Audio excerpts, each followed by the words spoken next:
Em nome do Pai, e do Filho, e do Espírito Santo. Amém. Queridos irmãos e irmãs, celebramos a solenidade de Todos os Santos. Esta solenidade celebra-se no dia 1º de novembro, no calendário romano, mas aqui no Brasil ela passa para o domingo seguinte, ou seja, este domingo. Neste dia, a Igreja celebra não um ou outro santo, mas todos. É a solenidade de todos eles. Não somente aqueles que ela propôs como modelo de vida para serem imitados, ou seja, os santos canonizados, mas também uma multidão de homens e mulheres de todas as idades, raças, línguas e nações que partiram desta vida na graça de Deus e agora gozam de sua presença adorável no paraíso. Para ser canonizado é preciso ser santo, mas para ser santo não é preciso ser canonizado. Muitos desses não canonizados foram grandes santos em vida e até muitas vezes despercebidos, não deixam de receber o grande prêmio da visão de Deus, em retribuição de seu amor e sua santidade. Celebrar este dia nos faz recordar de uma grande responsabilidade que todos nós temos como cristãos: a obrigação de buscarmos sempre a santidade. O chamado de Deus à santidade não é algo que se reduz a um grupo de poucas pessoas na igreja, como aos consagrados, mas é algo que se dirige aos batizados de todos os estados e condições de vida, porque a igreja é católica, isto é, universal, pois todos estamos chamados a fazer parte da família dos santos. Dizia Santa Teresa de Calcutá: a santidade não é um luxo de poucos, é um dever muito simples para você e para mim. No Sermão da Montanha, Jesus Cristo disse: sede perfeitos como o Pai Celestial é perfeito. Como ser perfeito como Deus, o Santo em absoluto? Nosso Senhor nos propõe como modelo de santidade o próprio Pai, não para o igualarmos, o que é impossível, mas para que sempre estejamos buscando a santidade e nunca pensemos tê-la alcançado. Nessa busca, não devemos nos contentar com um mais ou menos, pois, como dizia Santo Agostinho, no caminho de Deus, quem não avança, retrocede. Se Deus nos quer santos, por que então nós não o somos? Certamente que a culpa não é de Deus, mas nossa. Em que consiste a santidade? O que significa ser santo? Qual é o constitutivo íntimo e essencial da santidade? São muitas as definições em uso para responder a estas perguntas, mas todas coincidem no essencial. As principais são as seguintes. Primeiro, a santidade consiste em viver de uma maneira cada vez mais plena o mistério inefável da habitação da Santíssima Trindade em nossas almas. Disse o Senhor: se alguém me ama, guardará a minha palavra. Meu Pai o amará e viremos a ele, e nele faremos a nossa morada. São Paulo insiste 2 vezes na primeira carta aos Coríntios: não sabeis que sois templo de Deus e que o Espírito de Deus habita em vós? Não sabeis que o vosso corpo é templo do Espírito Santo que habita em vós, o qual recebeste de Deus e que por isso mesmo já não vos pertenceis? Os santos viveram este mistério de modo pleno. Santa Catarina de Sena, por exemplo, era a 23ª filha de uma família com 25 irmãos. Ela encontrava dificuldades de ir à igreja por conta das tarefas do lar, então adorava a Deus dentro dela. A santidade consiste, em segundo lugar, na perfeita configuração com Jesus Cristo. Nós somos chamados a reproduzir de maneira perfeita a vida de Cristo em nós, como nos diz São Paulo: tende em vós os mesmos sentimentos que teve Cristo Jesus. Essa reprodução o apóstolo viveu de tal forma que chegou a dizer: eu vivo, mas já não sou eu, é Cristo que vive em mim. A minha vida presente na carne eu a vivo na fé no Filho de Deus, que me amou e se entregou por mim. São Paulo não somente reproduziu a vida de Cristo em si mesmo, mas se propôs como modelo de imitação. Sede meus imitadores, como eu sou de Cristo. Também nos ensina São João: aquele que afirma permanecer nele, deve também viver como ele viveu. Terceiro, a santidade consiste na perfeição da caridade, ou seja, na perfeição da união com Deus pelo amor. Afirma Santo Tomás de Aquino que a perfeição cristã consiste especialmente na caridade. Um ser alcança a sua perfeição quando chega ao seu fim, à sua finalidade. A caridade nos une diretamente a Deus, nosso último fim. Quarto, na perfeita conformidade com a vontade divina. São Paulo nos faz entender a obra de Cristo como uma realização feita pelo próprio Cristo da vontade do Pai.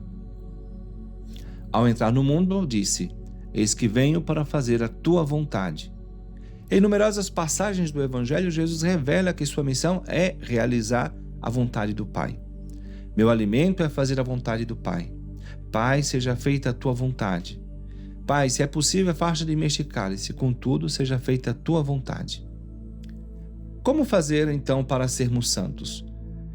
Bem, desfeita toda a ideia de que a santidade é exclusiva para uma classe de pessoas e tendo aclarado um pouco sobre a natureza da mesma, passemos agora a indicar alguns meios que nos ajudam pouco a pouco a realizar esta grande tarefa.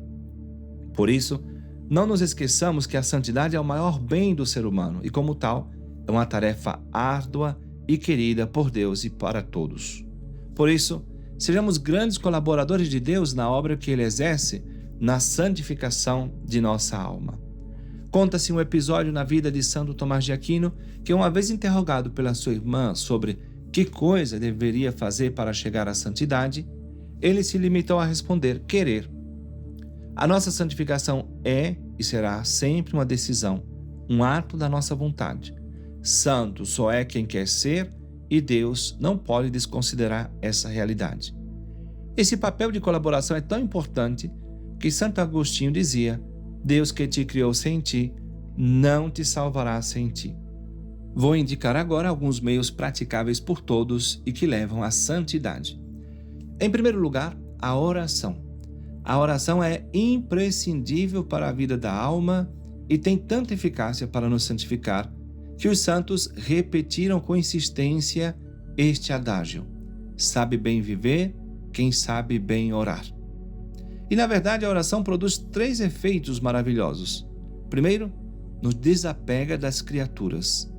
Segundo, une-nos totalmente a Deus. E terceiro, transforma-nos progressivamente em Deus. Saibamos, irmãos, cumprir com o dever de nossa oração diária. Em segundo lugar, os sacramentos. Eles são o canal ordinário por onde a graça de Deus vem a nós, já que são sinais sensíveis e eficazes da graça. Quer dizer, produzem aquilo que significam. A nossa vida espiritual nasce, se alimenta, cresce e se fortalece com os sacramentos. O batismo, por exemplo, é aquele que nos insere na vida cristã através da graça santificante, infundida por Deus em nossa alma, fazendo-nos filhos seus. Diz São João: caríssimos, vede que grande presente de amor o Pai nos deu, de sermos chamados filhos de Deus, e o somos. Sem a graça de Deus não há salvação nem santificação, e a graça nos vem pelos sacramentos. Daí a importância de receber de maneira cada vez melhor os sacramentos, que são fonte ordinária e primária da graça de Deus. Entre todos os sacramentos, há 2 que podemos receber frequentemente: a confissão e a comunhão. Esses sacramentos bem recebidos nos santificam mais do que qualquer outro meio de santificação na vida cristã.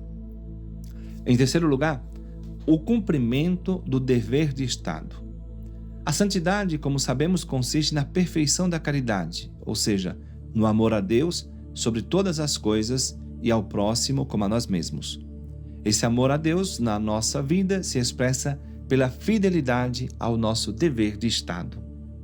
Em quarto lugar, outro meio de santificação é o exercício cada vez mais intenso da virtude da caridade.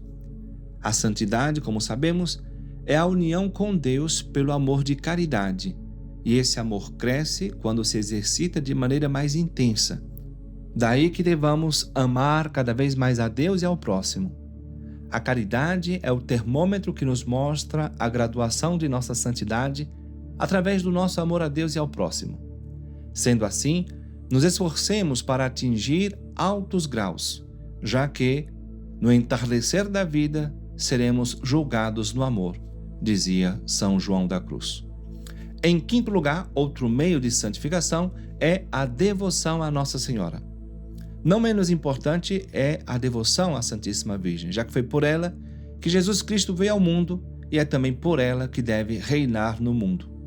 Assim começa o Tratado da Verdadeira Devoção à Santíssima Virgem, o mais célebre livro escrito sobre Nossa Senhora. A fonte da grandeza de Maria vem do mistério de sua maternidade divina. Ela é grande por ser a mãe de Deus e por ter sido o próprio Deus o primeiro a louvá-la e a submeter-se amorosamente a ela. Quando o mensageiro de Deus, o arcanjo Gabriel, a saudou dizendo, cheia de graça, era o próprio Deus que falava por seu mensageiro.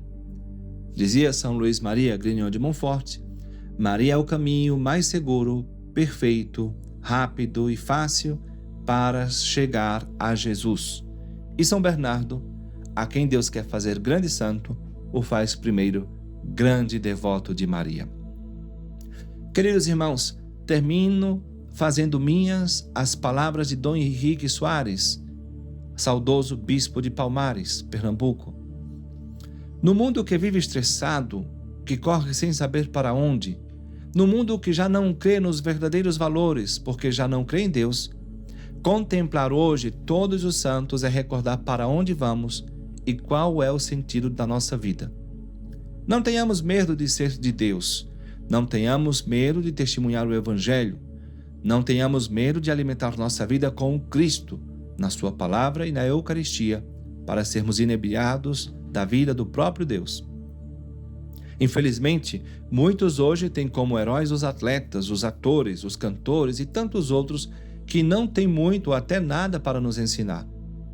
Quanto a nós, que nossos heróis e modelos sejam os santos e santas de Cristo, que foram heróis porque se venceram e correram para o Cristo. Que eles roguem por nós, pois o que eles foram, nós somos, e o que eles são, todos nós somos chamados a ser. Assim seja. Amém.